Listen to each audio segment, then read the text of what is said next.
Hey everyone, we're going to take a look at the Kreg concealed hinge jig. It's for installing cabinet hardware like these cup hinges right here for positioning and aligning and drilling the 35mm holes. So I'm going to go over how to use this, how to set it up. I got a few tips that aren't in the user manual, and then I'll tell you what I think about it. Alright, so this is everything that comes in the kit. You've got your positioning guide, you've got your bit guide, your 35mm Forstner bit, a depth stop collar, and an Allen wrench to adjust that depth stop collar. This plastic surface, these plastic pieces right here are a glass-filled nylon. They're actually pretty sturdy. I wish Kreg had made the AccuCut out of the same material. The sled's a little bit flimsier on that, but this is a very sturdy plastic. It's much like the same plastic they make their pocket hole jigs out of. This is a very sturdy plastic as well. The bit is actually pretty decent. It's got carbide tips on it. You can get a replacement one of these for around $15 to $18 from Kreg. This is a proprietary bit design though. The shaft diameter here is approximately 3/8. It's 0.372 inches in diameter. And then on the thicker portion right here, it's 0.468. So I'm not sure if that corresponds to a weird metric measurement, but you might have trouble finding a replacement for this that's not a Kreg part. And it's got to have that diameter on this shaft to work well with the drill guide. If it's a thicker diameter, like a 1/2 inch diameter on that shaft, it's not going to fit in here. And if it's narrower, it's going to wobble around. I had seen some reports that this was a dull bit upon receipt of it. This is very sharp for me. I had no problems cutting. I'm not getting any burning with it either. For setting up your hinge cuts, each of these hinges is going to be slightly different in specifications depending on the manufacturer, so you need to look at the instruction manual for the hinges. And the important dimensions here is it's a 35mm hinge to start with, because otherwise you don't want this kit. And then you want to look at the offset from the edge of the door, and this one's 20.5mm. So our diameter of our bit is 35, so half of that is 17.5. So we want another 3mm offset. So that's where these cams come into place right here. You've got a screwdriver you can fit in here and turn these, and it goes from 3 to 6mm offsets in 1mm increments. Just a note, if your offset from the edge of the door is an even number of millimeters, you're going to have to fudge one way or the other. It should probably fit. But this doesn't have 1/2mm stops. It would have been nice if these were continuously adjustable, but I don't think that's possible for the price point this is at. So to change these, you just stick a screwdriver in and turn, and then turn back. And it's got a little indexing tab on the bottom here that pops in and out of its stops, and you can see these cam surfaces just indexed to different distances away from the edge.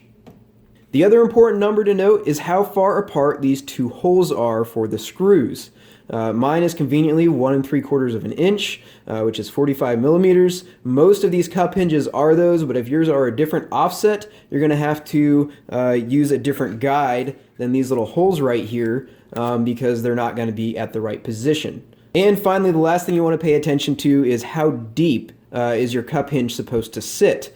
And you can change that by setting the stop collar distance on this. Now this shaft has a neck down shoulder right here, and if you sit it right on there, it's just about at a 1/2 inch depth when it sits in this little drill guide for maximum depth that it can go. That's as shallow as you can adjust it though. So if your hinges are shallower than that, you're going to be drilling too deep of a hole with this guide, and then if you have a thicker one, you can back it off like this. So I'll cover how to set that up at your desired height using some scrap wood.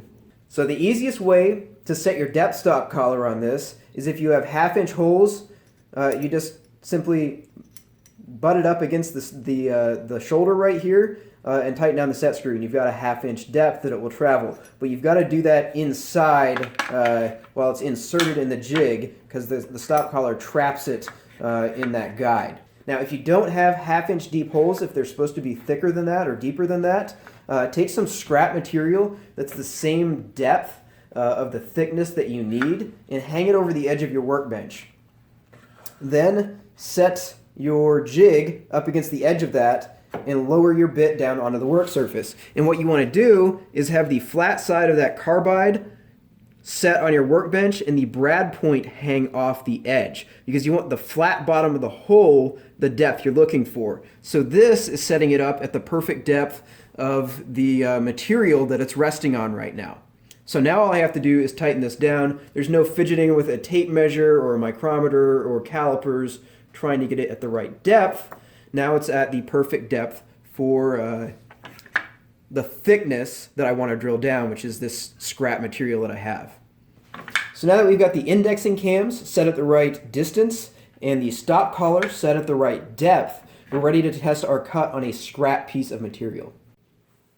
So set this down on the edge of your material, the edge of your door frame, and you got to clamp it in place. You got to make sure it's up against the edge of your workpiece, tight against those cam stops. You want to clamp it down on both sides so it doesn't rotate. Then you want to chuck this up in your drill. I would highly recommend using an 18-volt drill because they're quite a bit beefier than a 12-volt. I used my, this is a premium 12-volt drill with 350 inch-pounds of torque, and it had problems with it stalling out with that 35mm bit. So an 18-volt tool is much better suited for it. You can get by with a 12-volt tool, but you're going to end up with a bunch of stalling. And if it's a weaker 12-volt tool, it won't work. Next, you want to adjust the cutting speed on your drill, so this is going to be a good cut without burning. So for hardwoods, you want around 600 RPM. For a softwood like this, you want around 800 RPM. Now, most drills have variable speed triggers. The low speed on this drill is around 550 RPM. So that'd actually be great for hardwood, or you can kind of feather the trigger a little bit on speed 2, and usually drills go up to about 2000 RPM, so don't go full power. Alright, so chuck this up in your drill, line up the little indexing tabs, and then twist it into place. Now we're ready to cut our hinge cup holes.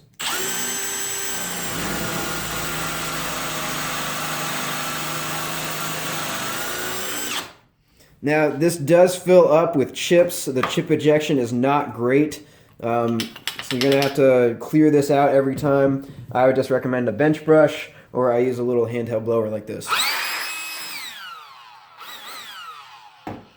Clears it right out. Now, before you take these clamps off, you want to drill these holes. So I would recommend, if you have 2 drills, put a 1/16 inch bit, which is not included, in a second drill and do this. Otherwise, you're going to be swapping out your drills a whole bunch.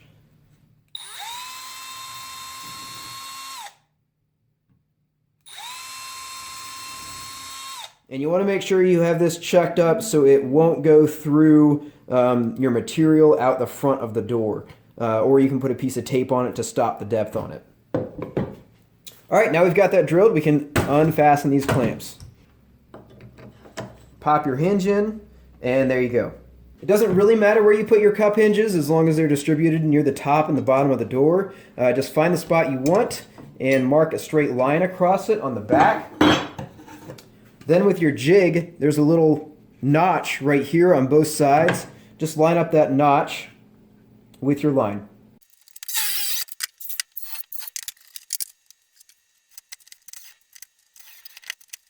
So some improvements I'd like to be seen made on this is for both the main drill guide and these little 1/16 of an inch holes. I really would have loved to seen metal inserts for these because if you're using this a lot, these are eventually going to get wallowed out. Maybe not so much the main drill guide because you don't actually have the cutting surface up against the part that's rotating. But these are eventually going to get so they're not as precise anymore the more you use it. Another thing would definitely be if Kreg had made this collar so it fit a standard drill bit size. So we don't have to use a proprietary bit with it. This one seems to be performing okay though if you use it at the proper cutting speed. And one really nice feature I forgot to mention, usually you're going to be doing 1/2 inch hinges for hole depth, so it doesn't really matter that you have a stop collar that's adjustable. If you don't want to lose your Allen wrench, you can snap it in right here in the bottom, and it's actually got really good retention there, so it shouldn't be falling out anytime soon. So I think this is a great solution for a DIYer who's remodeling their kitchen or something and just has to do a limited run of 35 millimeter mortise to hinges. And they just got an 18-volt drill and they want a low-cost solution to that. You could probably get away with a 12-volt drill, but you're going to be stalling your bit out a bunch unless you have a really powerful 12-volt drill. Now, if you're doing a ton of cabinets, you really might want to look into getting a drill press and having a fence and stop system set up for repeatability. If you're doing a bunch of production work, you definitely want something like that instead of this. Now, the advantage of this, even in a professional setting though, is you can take this to the work where you can't really transport a drill press that easily. So overall, for my uses, just doing some garage cabinets, I would definitely opt to purchase this again. No qualms about it. So I hope this review is helpful. Let me know if you have any questions in the comments section below. And once again, don't forget to subscribe.